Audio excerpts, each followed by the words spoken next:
Hey, you all, welcome back to my channel. I'm really excited to talk to you guys today about all the great things that is going on. If you guys are not subscribed to C's podcast, please head over to C's podcast. We are talking about generational bondage, curses, and how people are breaking them off of their lives, no longer being held up by what their grandmother went through, their grandfather went through. This generation is saying it is time out for play. Today, I'm going to be reading some of my mother's book. If you don't know, the book's name is called Echoes in the Mind, Beliefs of Linnora Whaley and Carol Murrell.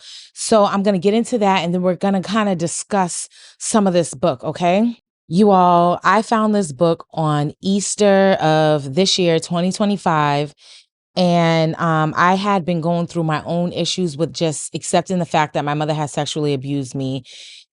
And on Easter, when I found this book, I couldn't believe it. All I could do was praise God and thank him because my mother knew that I was going to find this book one day.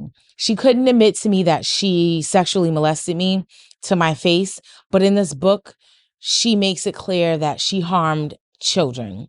So all the things that I seen her, me waking up to her molesting me in the middle of the night, and her telling me that she was just trying to see if I was having sex. Mind you, she was butt naked and there was pornography on TV. This just confirms the fact that May 10th, 2006, 3 days before my birthday, I'll be 43 years old, my real age, 49 years old, my fake age. I feel really strong about wanting to write. As usual, my childhood comes up around this time of the year. Memories.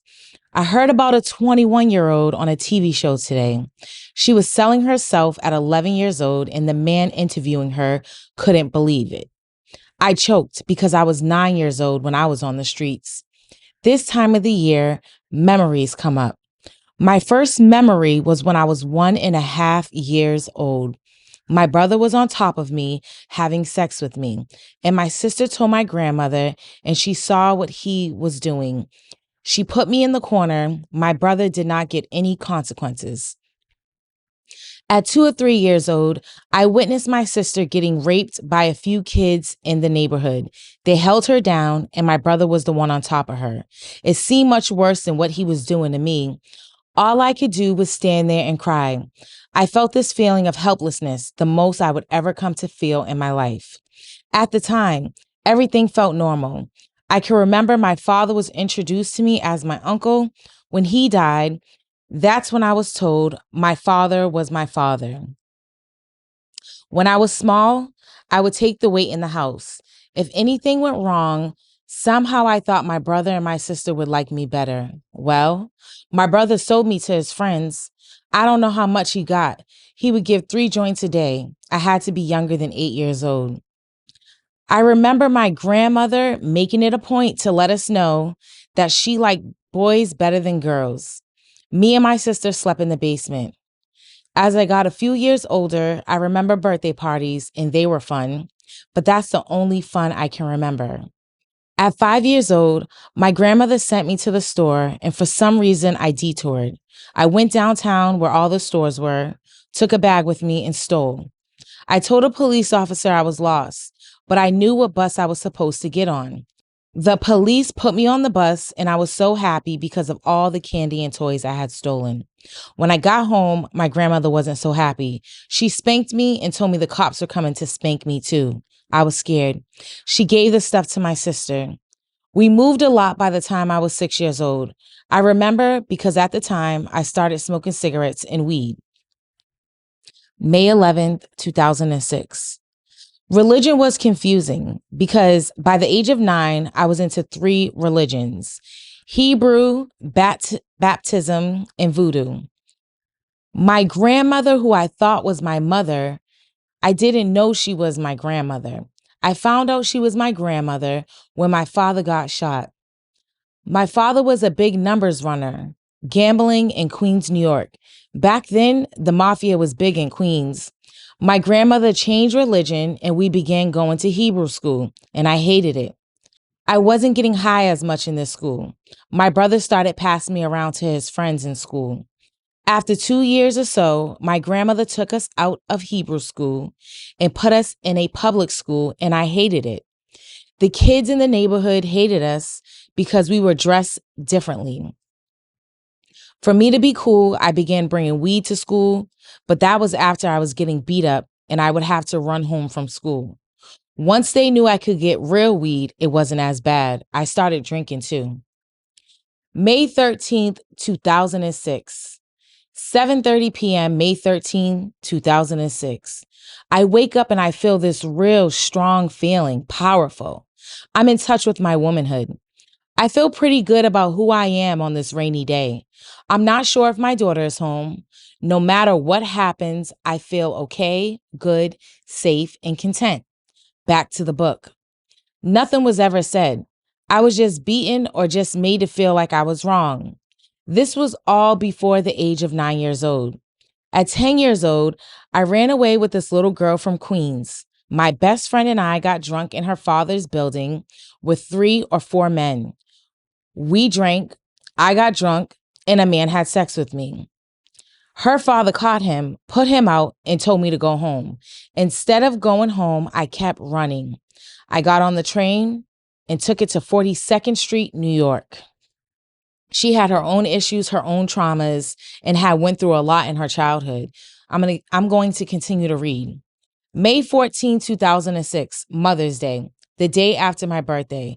I slept all day and it was nice. I got up, took a shower, and went to my daughter's house for dinner. She brings up my abuse as much as I love her. She told me she had to go to the hospital, which is normal. I have to prepare for the baby to be born, but I won't know until after the baby is born to go to the hospital. She chose to go to Boston to be with his family, and I don't like it. It hurts, but I know it's going to happen. I have to be ready for my grandson to come. Back to the book. While I was watching a movie, I saw 3 or 4 people being raped, and as usual, I can't shake it. I keep seeing it and thinking about it. I learned over the years I have to be careful of what I watch, see, and hear. Back to the book. 42nd Street, New York, New York. It will change my life. I blocked out most of my childhood with my family. I was either 9 or younger. It's just easier to say 9. I walked up the stairs from the train station. There was a small arcade. It had all kinds of games, pinball, all kinds of games. I walked up to the streetlights. There were movie theaters, restaurants, all kinds of women were half naked standing in front of glass doorways, dancers gartered, naked shows, things I have never seen before. It was about 3 or 4 in the morning, but it was like it was 8 p.m. and everything and everyone was still up. People dressed in all kinds of different clothing that I had never seen before. The streets were full of people walking around. I wish I could show you what I saw with my young eyes, but it was like I was in another world. I remember I didn't sleep for days. I just walked around Broadway. Broadway was full of theater, Broadway shows as far as I could see. I can feel the feelings I felt that day right now. I'm trying my hardest to explain how I felt, but it won't give it justice. It had to be around 1970. I want to sit here for a minute and feel and think about the last couple of days. I saw another man who looked the same. He took me somewhere, had sex with me, and told me to stand on 42nd and 8th Ave and wait for him. I stood there for about 2 days and no one showed up. I'm not sure how long I stayed out there without eating. It may have been a week or two. After waiting, I met another man. He was all dressed up, curls in his hair. It was long. I had never seen a man like him before. Now I know he was a pimp. At the time, I didn't. He brought me food and took me home with him. I thought I was going to eat and then go to sleep. But when we went to the room, he put me in the bath, grabbed a coat hanger, wrapped it in a towel, and beat me with it. He put shorts and a halter top on me and put me in the corner. He told me what to say when a car came up to make money. I was so scared, I didn't know what to do. So when the first car I got in, I told him what happened and he drove me to another part of town and put me out the car. Time went on and I would see that pimp and run. I ran as fast as I could. He and his friend would chase me, but I was so fast they couldn't catch me.